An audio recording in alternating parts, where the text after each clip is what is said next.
Lab in Paris made time run backwards for 3 seconds. The year was 1982.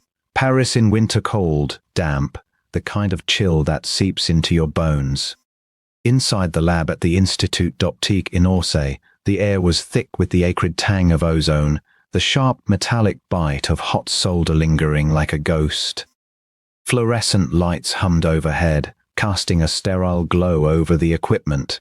Alain Aspect stood there, his breath shallow, fingers adjusting the wireframe glasses perched on the bridge of his nose. His pulse thrummed in his ears, a steady drumbeat of anticipation. The oscilloscope sat in front of him, its screen a dark canvas waiting for light. Then there it was. A flicker, a trace.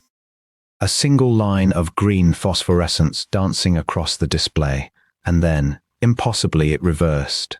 The line didn't just stop. It didn't stutter or glitch. It rewound like a dancer caught in a loop of film, retracing every step with eerie precision.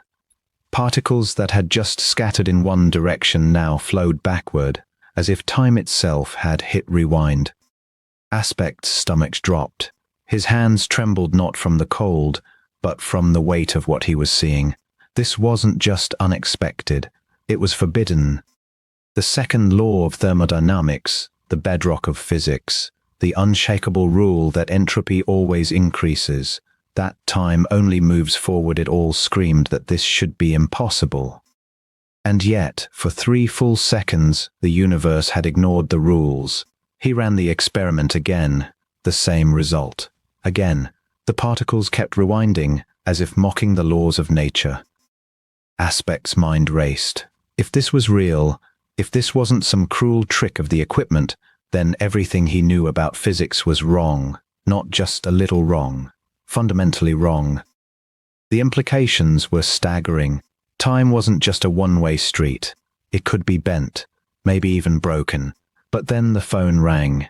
The sound cut through the hum of the lab like a blade. Aspect flinched. The voice on the other end was sharp-clipped, devoid of warmth. NATO security. No pleasantries, no explanations, just an order, shut it down. Now, all data was to be classified.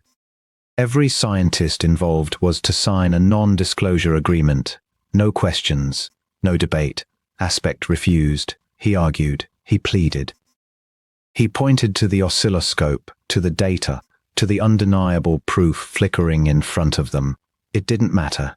The voice on the other end was cold, unyielding. Within hours, men in dark suits arrived. The lab was locked. The equipment was dismantled, piece by piece, as if it had never existed. The team was scattered, some transferred, some silenced, all sworn to secrecy. And just like that, the world was told the experiment never happened. For decades, it stayed buried. A ghost in the machine of history. Then, in 2018, a researcher in Washington filed a Freedom of Information Act request. The request was met with silence, then resistance, then legal battles that dragged on for months. But finally, the documents were released, redacted, yes, black bars slashing through paragraphs like scars but legible. And what they revealed sent shockwaves through the scientific community. Declassified memos painted a picture of sheer terror. Not from the scientific community, but from the military. The US. Pentagon wasn't afraid of the science itself. They were afraid of what it meant. If time could be reversed at a quantum level, then the rules of physics weren't just bendable, they were hackable. Nuclear decay could be undone. Weapons could be made undetectable. The balance of power, the fragile equilibrium that had kept the world from annihilation, would shift overnight. And the people in charge couldn't allow that, so they buried it. They bought the silence of every scientist involved. They classified the data under NATO Directive 47, a label reserved for secrets that could unravel nations. And they made sure the experiment was forgotten, erased from the annals of history like a bad dream. But here's the thing.